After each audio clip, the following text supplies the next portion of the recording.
that is really the most bizarre to me. After she had left the famous military school, she enters into a very difficult nursing program at UMass and gets in. She is brilliant like her sister Kathleen, and she has another sister Julie, and then she has a brother, I'm going to say Fred, and which was her father's name, and then another brother who's older. She is the fourth sibling. She has one younger brother. Maybe he's young. He's the younger one. But that is neither here nor there, honestly, because she has this amazing life ahead of her. She has gotten amazing grades. She's been this perfect track student. Matter of fact, her whole life, even when she was in college, she got on the track team. She was an amazing runner. And the night before she disappeared was February 9th, 2004, I want to say. And the thing is that her dad had, well, actually, before that, let's rewind a little bit. She had gotten a job at the university security, and had been caught using one of the other students on her floor's credit card number to order a bunch of 2 subs, salads, pizza, just a lot of food for one person, and there's nobody that's come forward to say that she ate with them.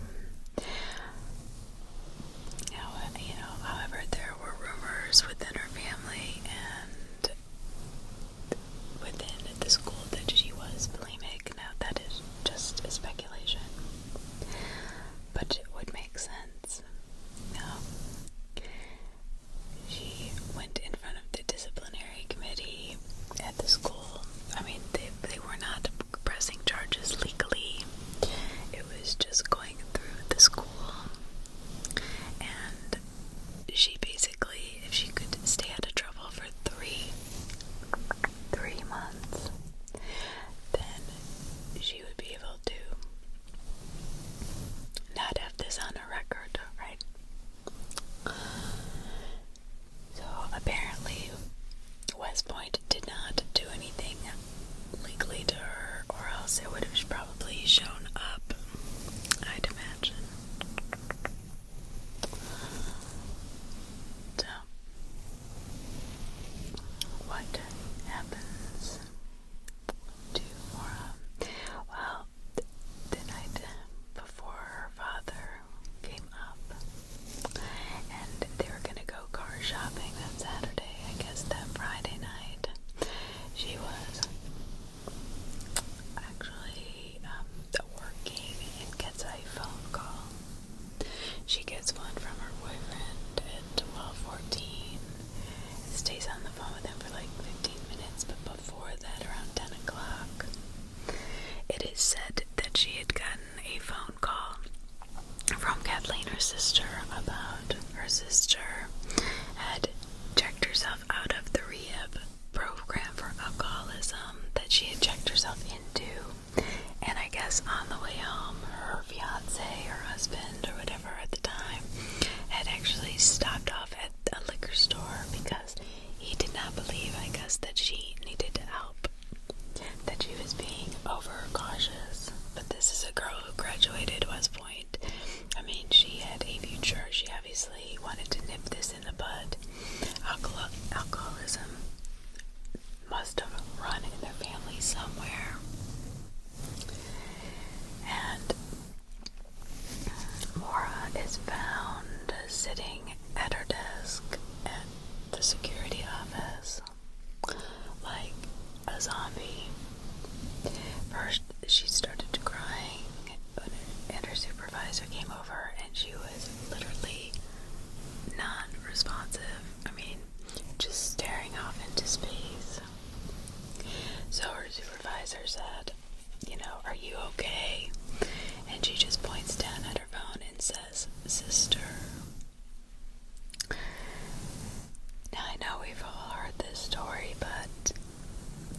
this is a girl that is still missing. And this is definitely, like any other missing person, important to bring up, especially since it was in February. This month is kind of the anniversary of her disappearance. So her supervisor takes her upstairs to her room, or walks her upstairs and offers to go to her room with her to see if she cannot be of some assistance or help to her, and or for somebody just to talk to about what is going on with her. Because obviously she's stolen this credit card. She's really upset and about her sister, and her supervisor, she says, no, I'm fine, I've got a roommate. So that is a lie. She does not have a roommate, by the way. So pretty much that is lie number one. As far as it was said, and I just want to bring this up now before we get too into this, and I want you to think about it, that it was said she did date her assistant track coach named, let's say, Haas. I think that was his name. I don't have any notes. They're all in the other room. But, so, she's dating her assistant track coach. Doesn't really matter, really, what his name is. And he says that she has been promiscuous, and she's been with other people than her boyfriend or her fiancé, Billy. And Billy was controlling, and he felt that, she really needed to get away from him because he was so controlling. At least that's what he thought. So, back to the story. So she goes to bed, and everything seems to be fine. Now her dad comes up that next day, that Saturday, and he's coming up to talk about something. Getting a new car is what she said, but maybe something so horrible happened to her sister that he was coming up there for that. Nobody really will ever know the truth on this. And they go. And apparently, she had this 1996 black Saturn that was giving her trouble. And back in 2004, that was an 8-year-old car. That wasn't that old of a car. I don't know how much trouble. She didn't drive anywhere. Maybe, I don't know. It's just a lot of strange things around this car thing. So, and then they take her friend Katie out to dinner. And this is kind of where things get strange, because they never tell Katie that they go to car shop. Now, wouldn't you think that you'd be excited to buy a car? Right? I would be. I'd at least mention it. Hey, what'd you guys do today? It's just small chat, chitter chatter. It's nothing. That's what you talk about, right, at dinner. I don't know how they could evade that question, because I would have been like, well, what did you guys do all day today? I know you came up. Anyway, he's in his brand new Toyota Camry, right? So after dinner, he takes Katie and Mora and goes to the liquor store. And he drops them off and stays in the car, which is his first account. And they buy liquor. And then they get into his car. They take him back to his hotel room. And they then drive back to campus, apparently, in his brand new Toyota Camry, drinking with all this alcohol to go to a party that her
searched for her.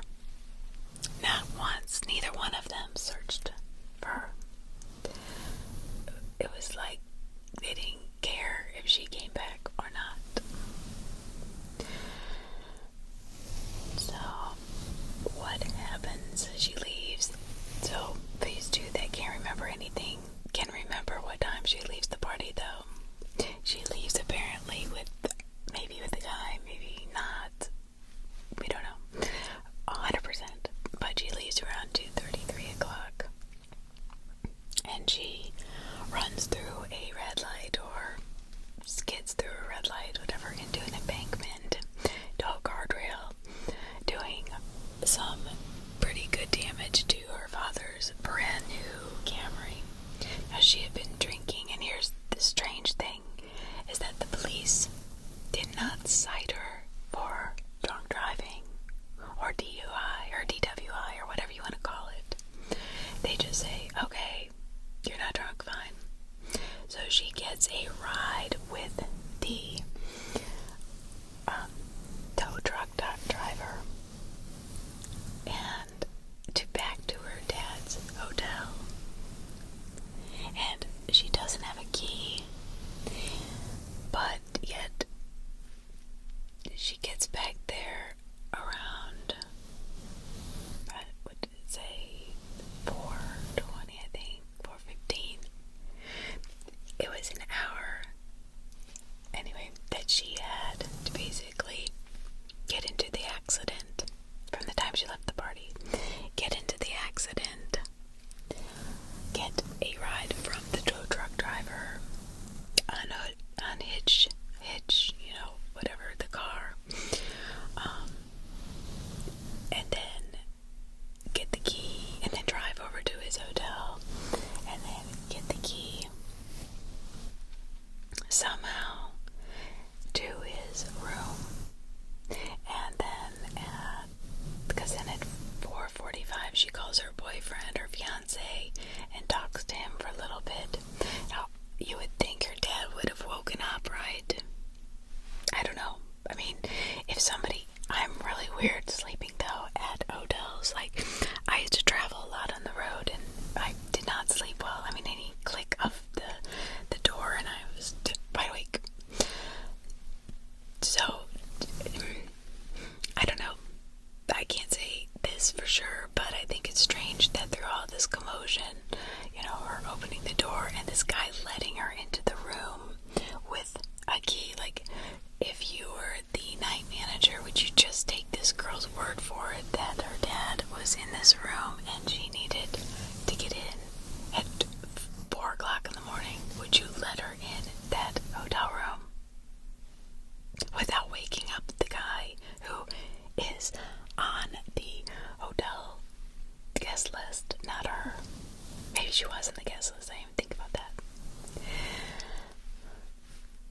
So he wakes up and he's upset, but he's not horribly upset, I guess. I mean, I'm sure he's more upset than he said he was.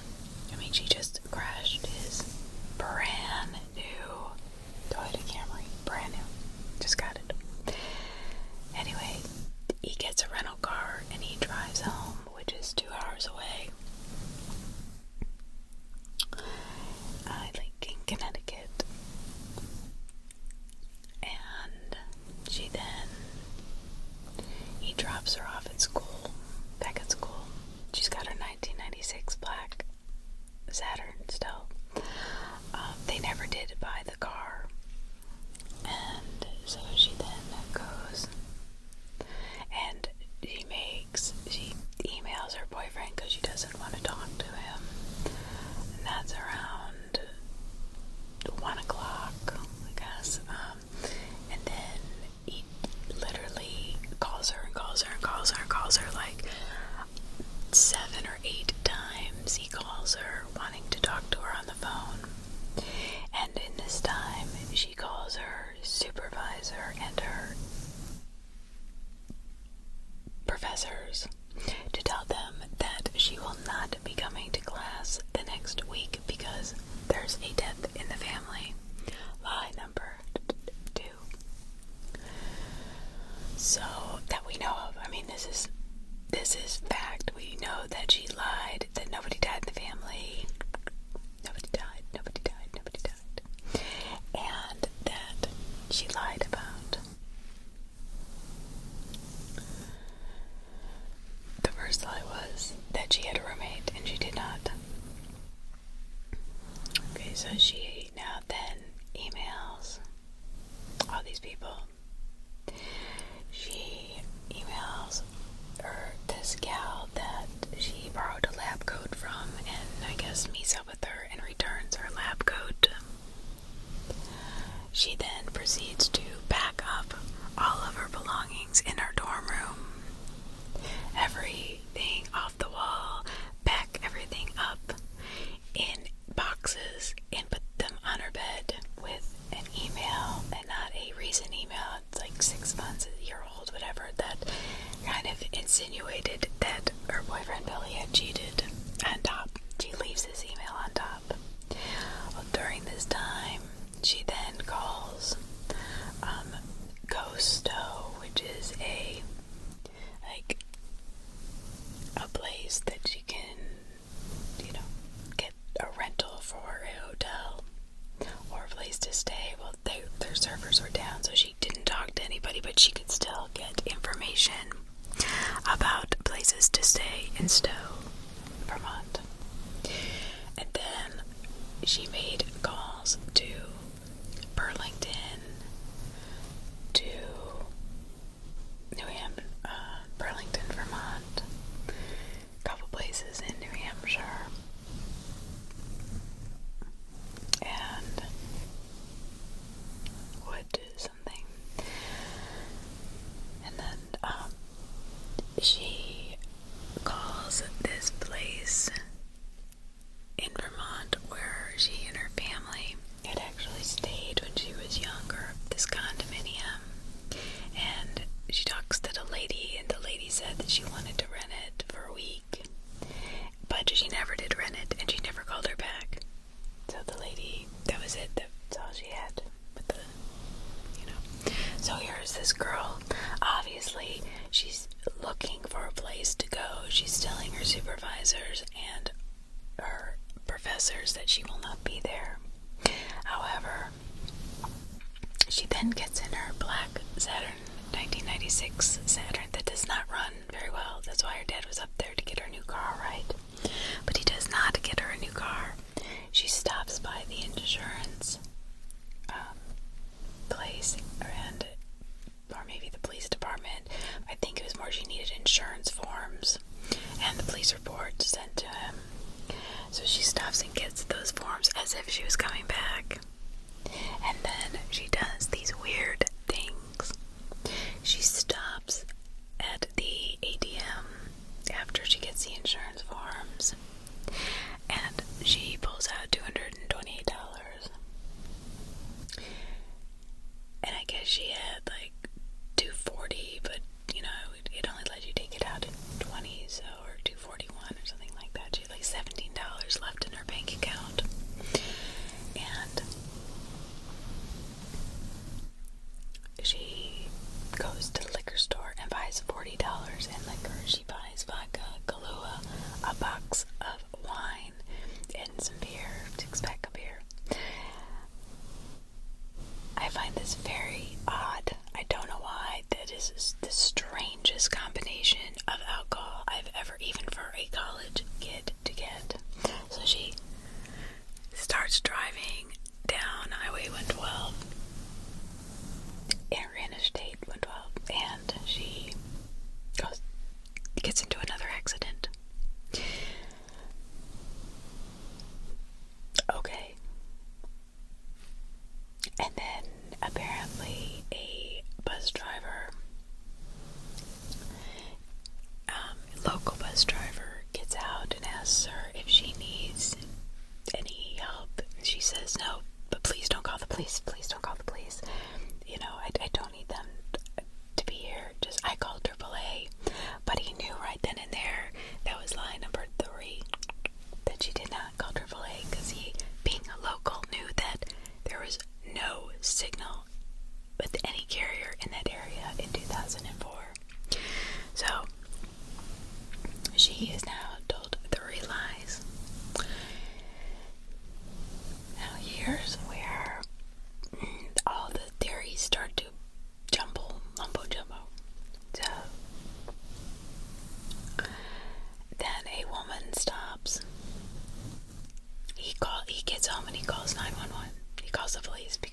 like this girl needs help. Well, this woman stops on the side of the road and says at first she sees a guy in the passenger side, but it was really just, I guess, Mora's light from her cell phone. She had a flip phone. And, so that's, nobody knows if there was really a guy or not. There are some tracks, foot tracks that are found. There are dogs, police dogs, that are brought out to the site, and they follow Mora's scent to there. And literally, it is speculation from here on out that is really the last piece of evidence that from there on. Now, let's rewind a little bit. What was in her car? Well, her car had textbooks. So, she was going to study. She had her birth control pills. Three were missing. She had a pair of black gloves. Now, it was never said that they were women's or men's. She had the box of wine and one bottle of empty beer, a soda can that was dumped out. The soda was dumped out and was filled with a red liquid that smelled of alcohol. And there was all this red alcohol, substance, that had been thrown on her visor and on her seat and on the roof of the car, on the interior roof. However, what is not found is stranger to me than anything. What is not found is her ID, the keys to her car, the vodka and the Kahlua. Who took those? And there was now her clothes and stuff, her track bag and everything was found in her car. But that's, she could have had another bag. Who knows? Now, I was thinking about her walking. There was somebody who reported seeing her walking along the freeway at a quick pace. A girl that looked like Mora, wearing blue jeans, a gray, a dark heavy jacket, and a gray hoodie that night. And here's the thing. Was she carrying any liquor? Because a bottle of vodka, a bottle of Kahlua, and beer, the rest of the beer. Now, there was a smush box of wine, so she didn't take the wine. But that is a lot, plus a bag, plus her purse. I mean, her purse wasn't found. It seemed like a lot of baggage to find or to carry when you're trucking it down by foot. You're trucking it on Highway 112 in the middle of winter. Now, this also, I wanted to mention this broken down 1996 car of hers. Made it 2 hours. She made it to, like I said, I do have my notes. So, these little details. But it was 2 hours away. I do know that it was 2 hours away in New Hampshire. So she was going east towards the White Mountains, and in her car was also found how to survive in the mountains without being found, how to disappear, just weird things. And she had mentioned, now I want to bring this coach up again, because that she had dated, she had mentioned to this guy that she wanted to disappear. Now, why would Mora want to disappear? I would, and I'll tell you why. I would want to start all over again. Because she felt like she had already crashed her car now 3 times. This is her 3rd accident.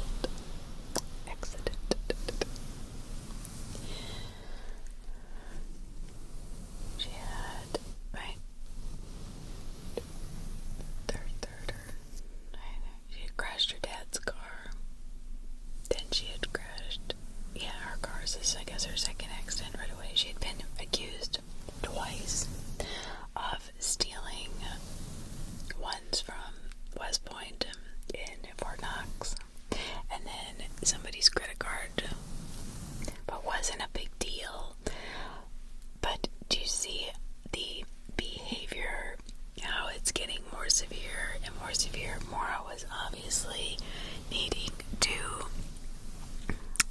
be, she wasn't the person she wanted to be, you know. I think she had so much pressure to be what everybody else wanted her to be. Now I'm just speculating. I think she just snapped.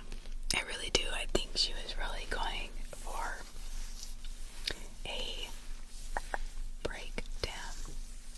And I think she wanted just to start over here. She is 21 years old and she had all of this going for her. And she's basically screwing it up, even though it would have all fixed itself out later on. But there has been sightings of her in Quebec. And even a Wikipedia page has been changed to say that, and somebody did, nobody knows who it was, but somebody had changed the Wikipedia page not that long ago that she was living in Quebec. I don't know. Wikipedia, I'm not even going to take that as a source, but, you know, her boyfriend said that there was one call made from a calling card, which makes sense because before Mara had a phone, his mom gave her a couple of calling cards to use, and then she got a phone, which was on his plan.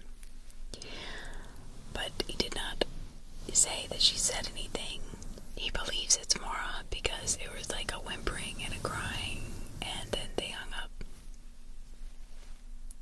Again, we don't know.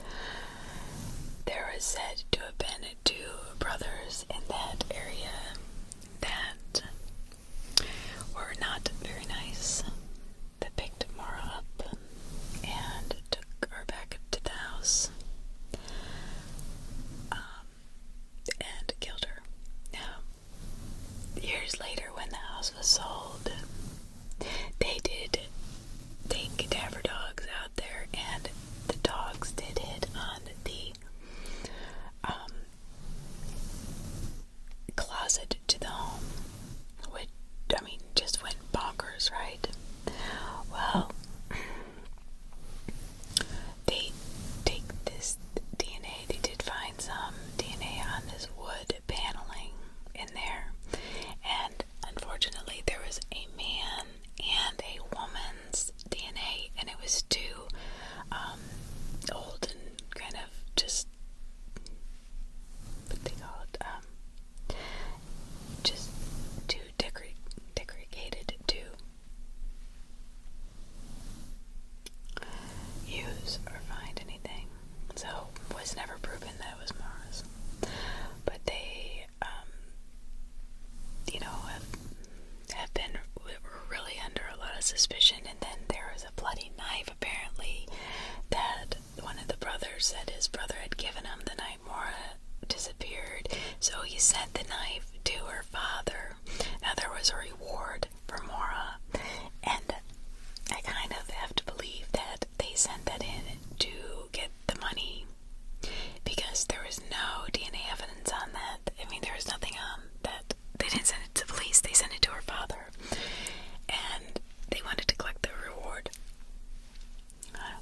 I don't know. Too bad they didn't search the house then. I don't know why they didn't. You know, I've been watching podcast after podcast, ID.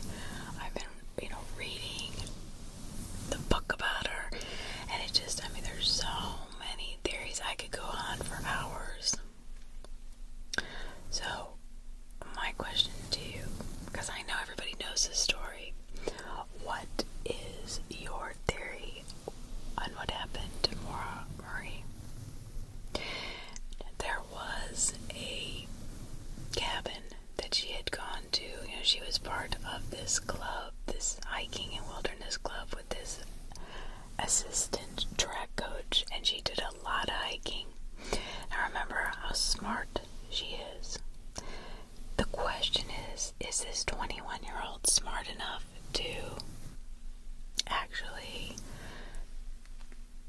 plan her own disappearance from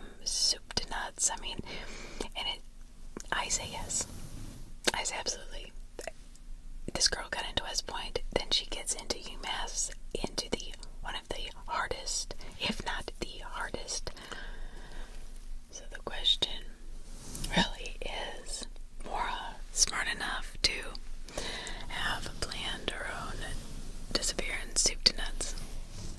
I say yes. I don't know about you, but yes, I think she's smart enough. Did she do that for all this time? I don't know. There was $4,000. You know, here's the thing. There's some information that came out later that there was $4,000 taken out of her dad's account in like 10 different places. And he said it was to pay for the car.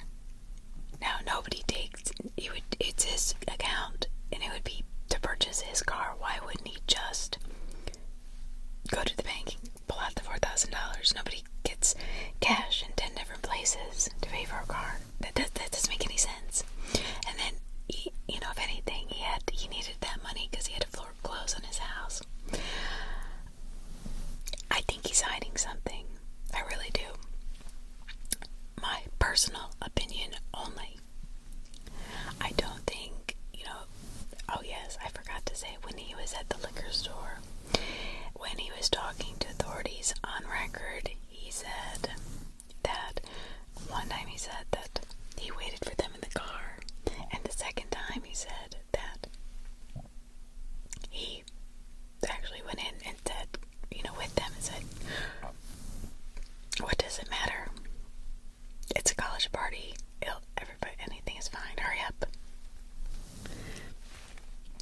And why would he drop these girls that were going to be obviously drinking off at the dorm? Why wouldn't he drop them off? She had a car. She could get to him. Why would he leave her with his car? I just think that doesn't make sense for a parent to do that. Tell me I'm wrong. I would never. My daughter already has a car. I'm gonna leave her with her car at her friend's house since they're drinking and driving. I understand that people say, well, she liked to drive his car when he would come into town. I get that. But if I knew my daughter was gonna be drinking, I sure as hell wouldn't give her my brand new Toyota Camry. For many reasons, and not just to crash it. I wouldn't have been so mad that she crashed it, but why would you get into the car inebriated? You'd already been drinking, had a couple drinks at dinner, and then I take you to the liquor store, and then I'm going to give you my brand new car that you can drive back to my hotel room, which I'm never going to have any recollection of.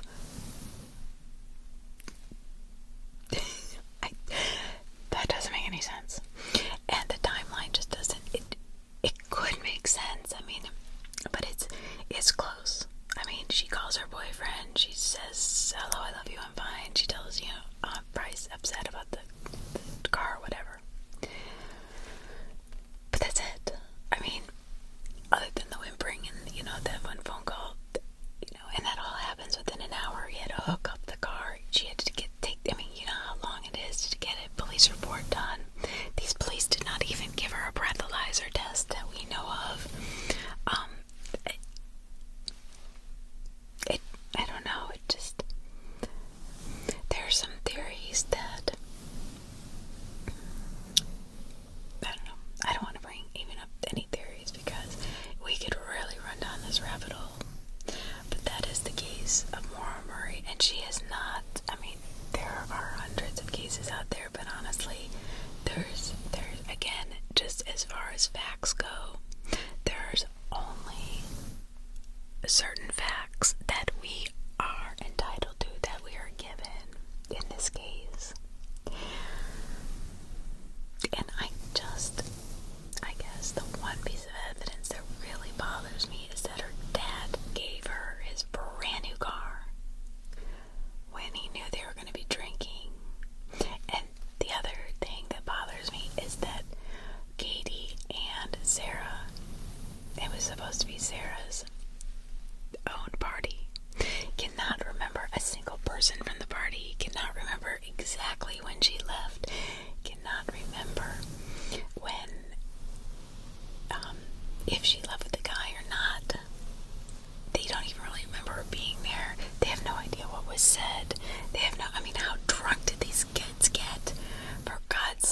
mean,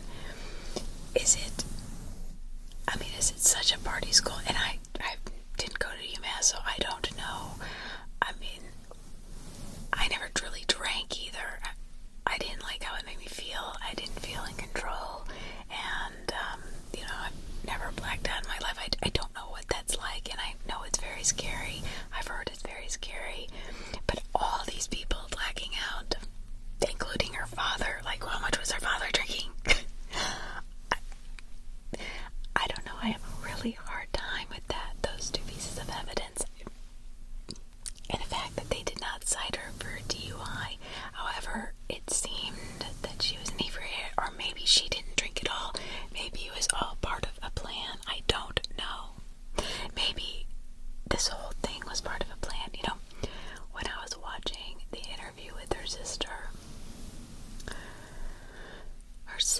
did not seem all that upset in some ways. Like, it was her body language, and this is purely speculation, by the way. I just want to tell you this. Purely just my opinion only. When I'm watching this interview, I'm thinking, gosh, it's almost as if she knows she's okay. She doesn't tear up. She's just like, oh, well, if that's the case, then, and Mora's happy, then that's great. And her controlling boyfriend, he says, oh, well, if she ran away with another guy, then, and she's still alive and happy, then that's great. It's like almost as if they know she left. I don't know. It's just a weird vibe I have about this whole case. I've been listening to this since it happened, and just have always, this has perplexed my mother and I for years. So I thought I would just do a quick rundown over the case and see what you all thought happened to her. Because, I mean, honestly, after all these years, I watched 50 podcasts, 60 podcasts, I don't know how many I watched, of Mora Murray, Disappearance. And it might be connected to this Brianna Maitland. I mean, at first sight, yes, I kind of see the similarities. They're